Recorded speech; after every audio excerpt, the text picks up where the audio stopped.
If you're looking for everything you need to know about how to buy a house in 2023, then you're in the right place. Hi, my name's Scott Hastings. I'm a loan officer in North Carolina. Um, and I wanted to put together a video to explain in basic terms how to buy a house and answer some of the most frequently asked questions. So, in this video, I'm going to explain how much money you need to buy a house, how much down payment you need to buy a house, first time home buyer programs. I'm going to talk about down payment assistance programs. I'm going to talk about how much you can qualify or how much you need to qualify to buy a house, what credit scores you need to buy a house, and some tips to improve your credit score. So let's get into it. The number one thing that you need to do when you start thinking about looking for a house is to reach out to a loan officer and get pre-approved for a loan. The reason is if you go and start looking for houses without that, it's kind of like going shopping without a wallet. You have no idea or no way to buy the house. When you talk to a loan officer, they're going to be able to pre-approve you, tell you how much you can afford, talk to you about some of the programs I'm talking about today, talk about the different loan types and so forth. So,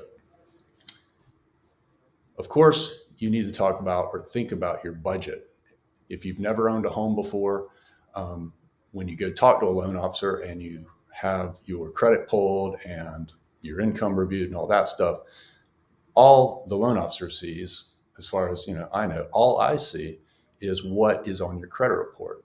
So um, uh, the things that we don't necessarily see are, well, how much do you spend when you go out? How much do you spend on daycare? How much do you spend on who knows what?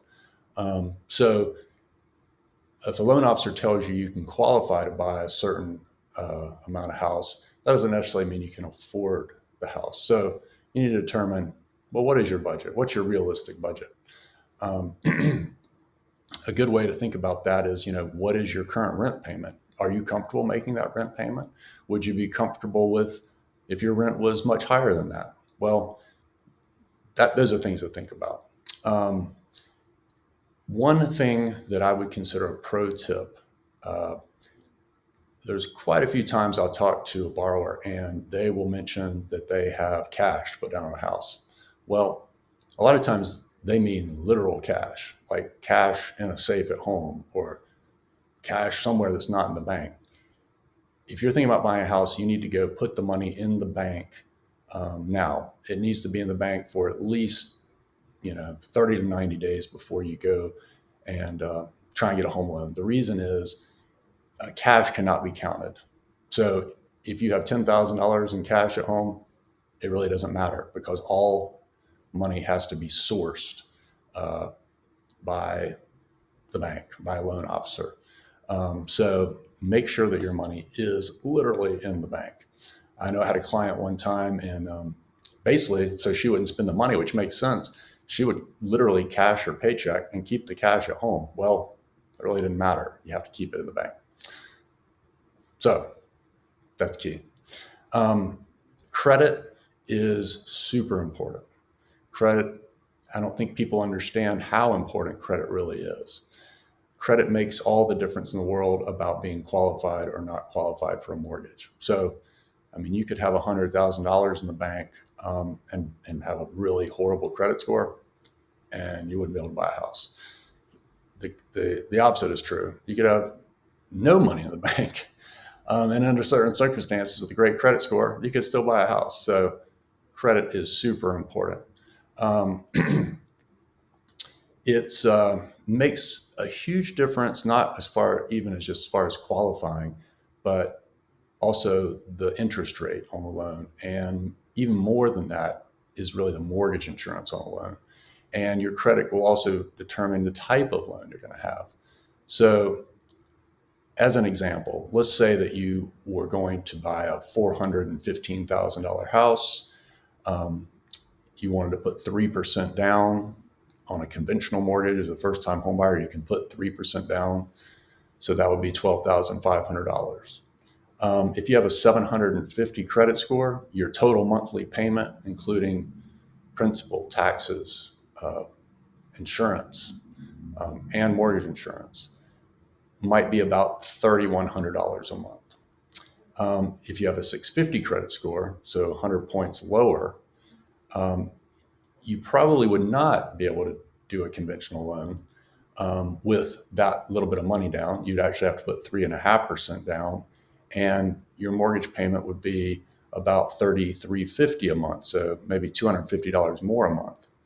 And another part of that is on an FHA mortgage, the mortgage insurance is required, and it's required for the lifetime of the loan when you put, minimum down payment down.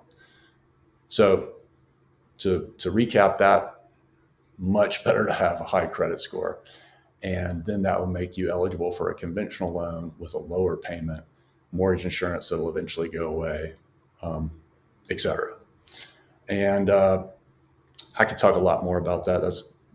That's a totally separate video and going for a long time, but those are general terms. Well, what are some ways you can improve your credit score? Well, that's another thing a loan officer can help you do. So, I'm a loan officer. I have access to certain tools where we can run scenarios, and many times I'll have clients to where I can run a scenario and it might say, pay the, for example, Capital One card down to where it has a $5,120 balance. Then when they do that, I can do something called a rapid rescore, and in a week I can have their credit score updated. It doesn't pull a new credit report, it just refreshes the one that we have. Another thing is a lot of people will use Credit Karma, and they'll tell me, well, my Credit Karma score is this. Well, Credit Karma is a good tool, and it gives you an idea of where your credit is. But Credit Karma and other tools like that use a different credit algorithm. Basically, it's based on consumer credit. So like you're getting a credit card, for example. A mortgage credit score is typically going to dig quite a bit deeper, and it's going to be a different type score. It used to be that the score was much lower. I find now it could be higher, it could be lower. It's just different. So it's important that you get pre-qualified by a loan officer who pulls a mortgage credit score. If your score is a little bit low, I find sometimes with first-time home buyers, generally have been paying their bills on time. They might have just a few credit cards with low balances. Well, let's say you have 2 credit cards and each one of them has $1,000 credit limit. Well, if you have your balances up near, the max, $1,000, your credit score is going to be quite low. But as soon as you pay those cards down, score is going to jump up. So you may want to reach out to the credit card providers, if that's the case, and see if they'll increase your credit limit. That will reduce the percentage of your credit, available credit that you're using. So, same scenario. If they'll raise your limit from 1,000 to 3,000, well, now you're only using a third of your credit limit, so your score will also increase. Another thing you could do is if you have a parent, for example, they've got a long credit history, you might ask them to add you as an authorized user. I don't think that's it is one way to do it. It's not a great way to do it, because what that'll also do is if they have a $10,000 credit card balance, and that's going to be on your credit report. And although a credit lender only looks at what the minimum payments are on the credit report, well, now you're going to have their minimum payment as well on your credit report. But that is one way to do it. Another reason to talk to a loan officer first is it may be counterproductive. Like if you have collections, it may be counterproductive to pay those collections off. Sometimes that'll just make the score worse, because let's say you have a collection for whatever, and it's 3 years old. Well, when you go to pay it off, now you've got this fresh activity, and that, even though you paid it off, makes your score worse. So different loan types. FHA loan has different amounts of collections that can be left open. Conventional loans have a some collections can be left open up to a certain amount, and it's important to talk to your loan officer to figure out what those are. Same with charge-offs. A charge-off is when a debt has just gone bad and the lender or credit card company or whoever just writes it off. They charge that off.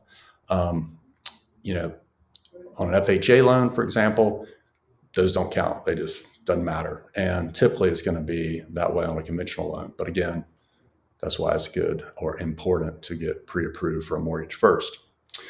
Another thing is, well, when it comes to how much house can you afford, you might have heard of debt to income ratio. Well, different loan types have different debt to income ratio limits. So what a debt to income ratio is, basically that's telling you how much you can afford.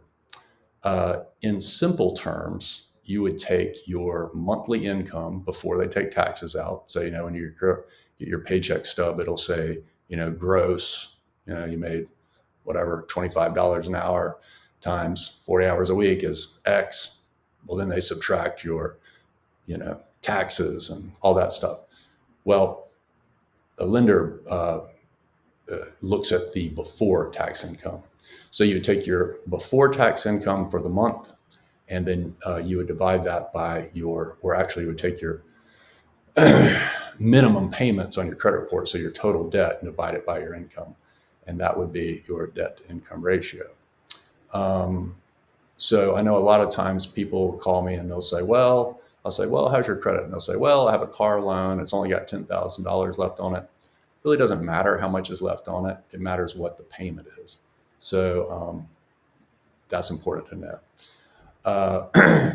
In general, your housing payment, these are general terms. It's not for all loan types, but in general, you want your debt income ratio for only your house payment, so your principal, interest, tax, and insurance, to be no more than 45% of your monthly before tax income.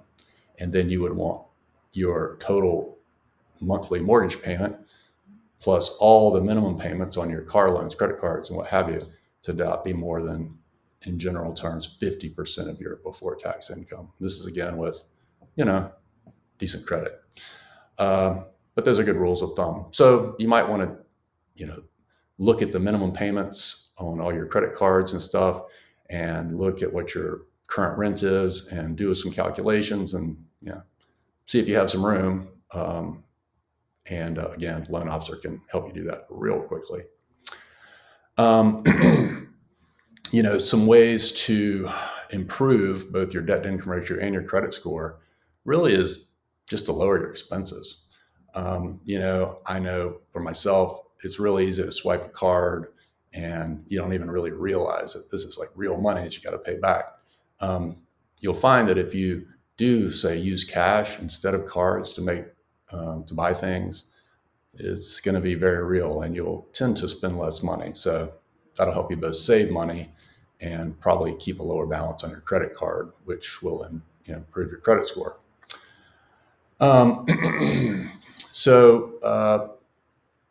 Another thing people ask me is, how long is a pre-approval good for? Well, really, it's good until something changes. But a credit report is good for 60 to 90 days. It depends on the lender. But if you get pre-approved for a mortgage, as long as you keep the same job, make your payments on time, and all that stuff, the letter is good. The credit report, the pre-approval is good. The credit report just has to be updated after 60 days. And when you go with a realtor and you find a home and you place an offer and get under contract, then all the documentation would have to be updated, such as current paycheck stubs, current bank statements, things like that. So to sort of recap, without this video going on all day long, you can buy a home as a first-time home buyer with as little as 3% down for a conventional loan, 3.5% down for an FHA loan. Something I didn't talk about, but if you want to, in general, be in sort of a rural area and you fit certain income limits, you can maybe get an USDA loan, which has no money down. If you're a veteran, of course, you want to take care of take advantage of your veteran VA benefits. You can get a VA loan with no money down, and there's really no mortgage limit on that. You get $1 million house, $1 million loan with zero money down. And then if, again, you meet certain income requirements, depending on the state you're in, you could be eligible for what they call down payment assistance programs. I have videos on that, but in general, the state, so like here in North Carolina, for example, would help you or give you the down payment, which would have to be repaid if you moved from the house within the first 15 years, but it would allow you to get into the home with no money down. And there's different strategies for, having the seller pay your closing costs and things like that. But if you have any questions about any of that, put them in the comments. Reach out to me on my website, mortgagesbyscott.com. I'm happy to help. So if you need to get pre-approved for a loan or talk about a loan, I am personally licensed in North Carolina, South Carolina, and Florida. I have associates that are licensed in about every state in the union, so I can put you in touch with a highly qualified loan officer if you need that. So thanks for watching. If you found this helpful, please click like and subscribe and push the little bell so it'll be notified next time a video comes out. And thanks for watching.